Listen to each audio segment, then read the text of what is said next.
Hello, Marvelous Ones. It is I, once again, the self-proclaimed Marvelous One, the MarvelousIggy, back with another episode of Shovel Knight as we take on the king of Pridemore Keep, King Knight. If the first level of Shovel Knight didn't wow you, this one will probably be the one that sells you. Now, you do have the choice between going Spectre Knight or King Knight first.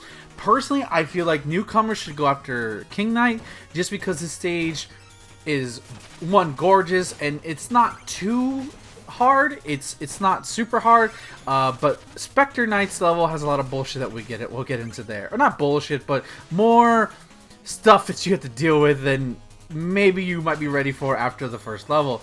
But when I think of this one, one game that kind of reminds me of this level is for Mega Man 6. I want to say it's Centaur Man's level, where it's like you go into a no, it's not Centaur Man. It's Nightman, King Man, something like that. I think it's that, where it's just like this has this godly upbeat soundtrack, and you're going through a medieval castle. So I don't know if that was the inspiration here. And by the way, you see me going through the menus like that, it's because I'm acting like a dumbass who didn't know how to change his fucking sub weapons, which you can do through LNR, which I don't figure out till part 4. So I apologize for any pointless menu swiping. It's just gonna happen, you know. So again, what this, I think, and this happens throughout actually all the game, and it's a very good thing for that they do this, is that the game gradually shows you how to deal with things like any good video game does, again, but without stopping you and having you say, hey, do you know what to do in this situation? Almost like Dora the Explorer, like. We get to introduce some new enemies. Again, nothing spectacular. These rats who are just like, they're hanging on string by, I don't know what's propelling them, because it's not their tails. It's really weird. But they can be used in certain areas. They can be used to get to higher platforms. So just keep an eye on how they formate. And every time you jump, they move closer. Thank goodness I recognized that Claude piece. Otherwise, I know somebody would have been mad. You know.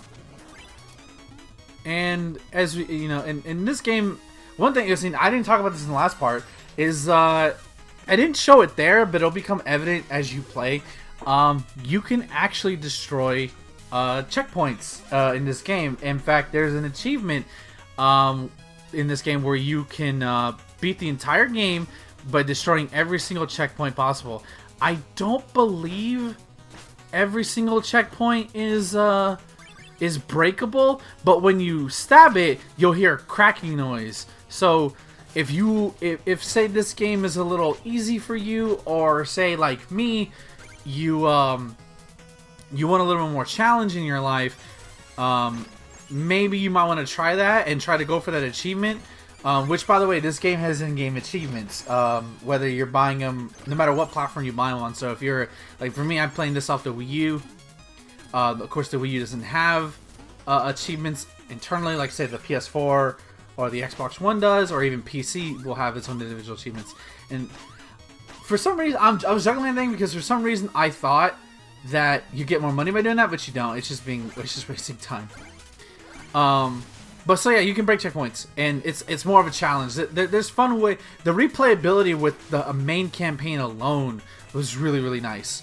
But again, if you don't want to do that, the game is fun enough in and by itself. You don't need to do that to prove anything into anything yourself, unless maybe you want to prove try to test your own skill or something like that after playing this game. I kind of want to give it a try at some point. But coming up to this guy, this is Chester, who we ran into the village. And you can find him here, and if you have the coin, you can buy the weapons. This sort of this level is sort of weapon. But here's the bonus thing.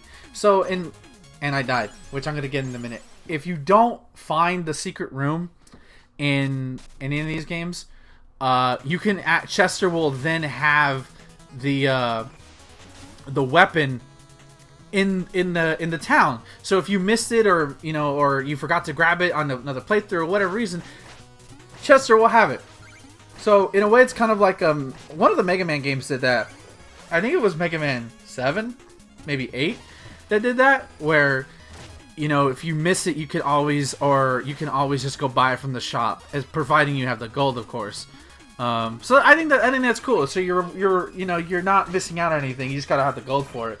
I do screw this up because I'm actually gonna destroy all these blocks, and I should have held up, but I didn't for some reason. And now you can't get up there. And even if you leave the room and come back, the gold doesn't the sand doesn't reset, which sucks. So you know, just be careful when you're driving down those pits, and that's gonna come in a hand later when you're going up against areas that have those over bottomless pits. So you know, be wary of that shit. And here's a sort of first mini boss, this awesome looking griffin thing. I don't think I think maybe a musical note might be up there, but as you can see in the top left hand corner, that's where you'll come off of. But I don't think there's anything up there except maybe a musical note. Definitely more gold, which again, you want to get more gold. That's kind of the whole point of this game. But now that I'm talking about it, I kind of missed it earlier. As you can see, if you didn't see it in the first part of the second part, you don't have lives in this game. It's all based upon your gold. Now, I've never ever had 0 gold and died because I don't know what happens. So instead of, you know, giving you a life counter like the old days, Shovel Knight basically says, "Well, we're gonna take your fucking gold." And if you have a little bit, it's gonna not, you know, it's not gonna be as much, of course. But the more you have, the more gold you have, it's gonna hurt. And you do have an opportunity to get the gold back, but the more you die, the more gold you lose, which means you'll never get that gold back. At least that first batch of gold, which means you will have less gold than, you know, what you started, obviously. So that kind of, and to me, I like the emphasis is more than, say, a live counter. It's not as stressful because you can always get more gold, whether it's through the mini game or through just playing the game by itself. You're gonna get more gold. It's gonna happen. But you know, it's a nice way of challenging the player, of reminding them, like, because you know, nobody likes to lose money. I don't like to lose money. You don't like to lose money. So don't die. You know, learn the tricks.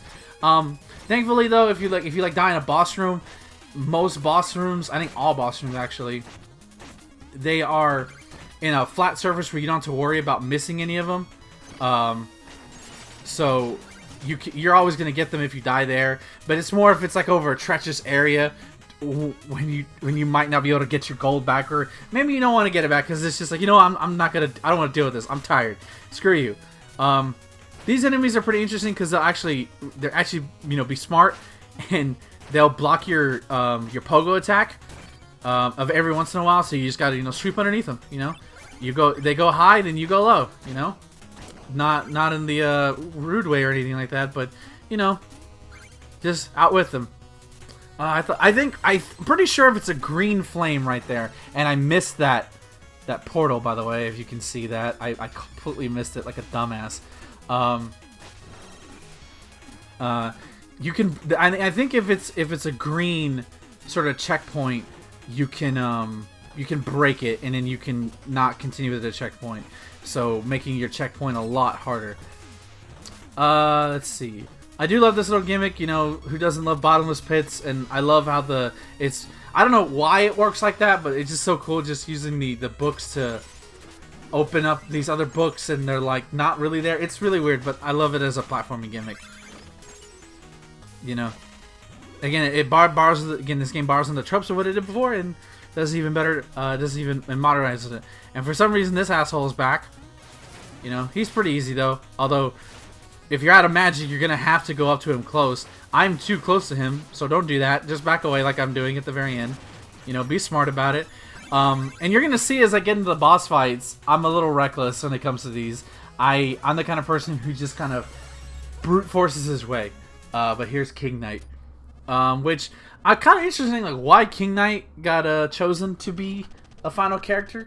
Considering I would have preferred a certain knight that happens towards the end of the game. But having seen his campaign, he looks pretty cool. I love his kind of design, the sort of regalness to him. He calls him a decadent dandy, which I love. Just like you're a dandy. Like, can we bring that phrase back, please? Just calling people dandies. He's pretty simple. He's not too hard. He's gonna jump around a little bit.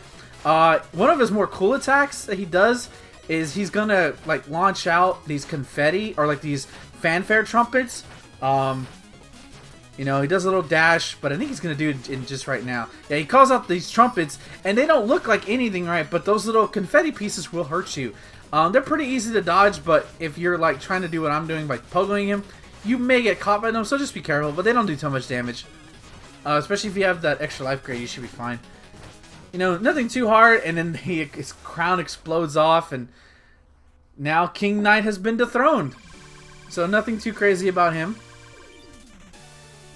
Such a great, like, actual first world, and such a great introductory boss. Nothing too difficult, nothing too crazy. And now we relax by the firewood.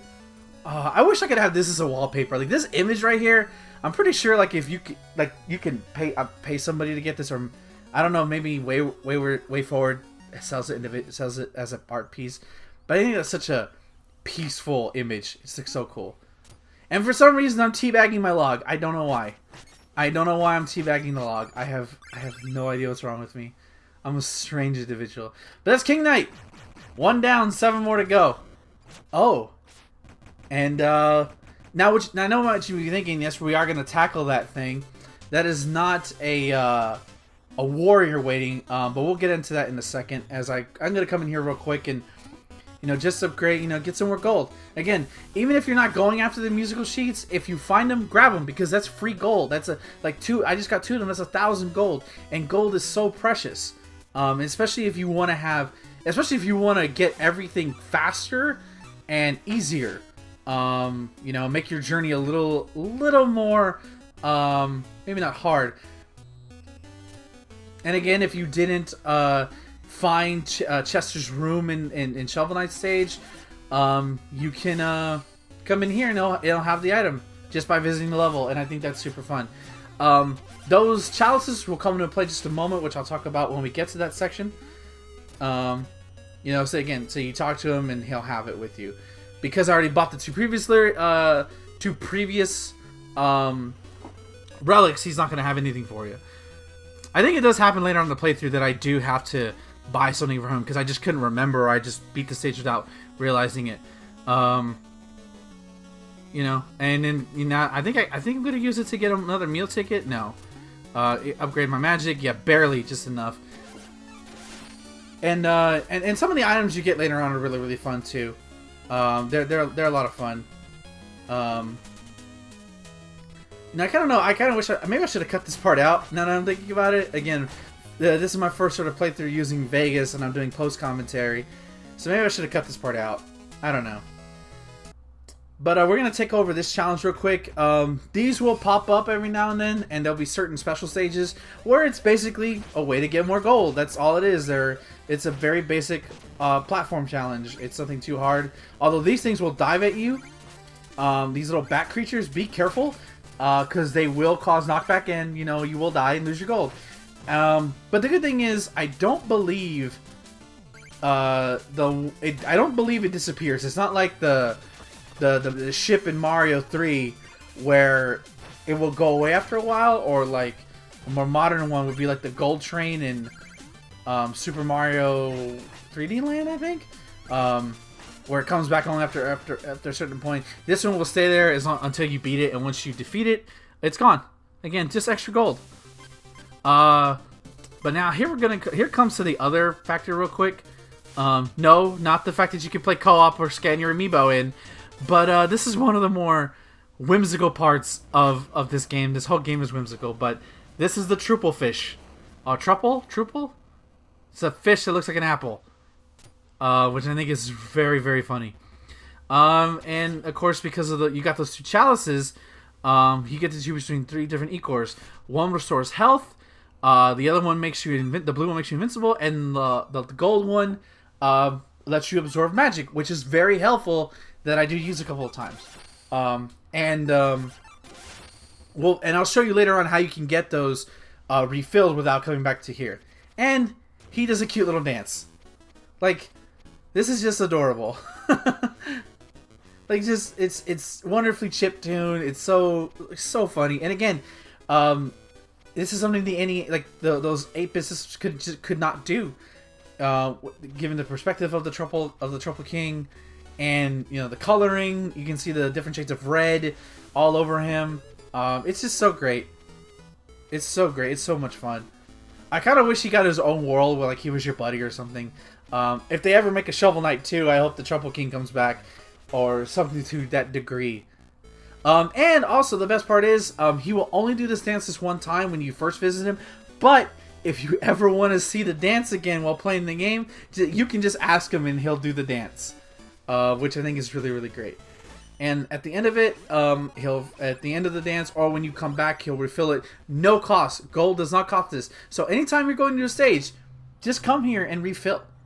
You know, it's that easy. But anyways, that's going to do it for this episode, ladies and gentlemen. Next time we come back, we're going to take on Spectre Knight at the Lich Yard. As always, ladies and gentlemen, no matter what, stay marvelous. Have a good night, everybody.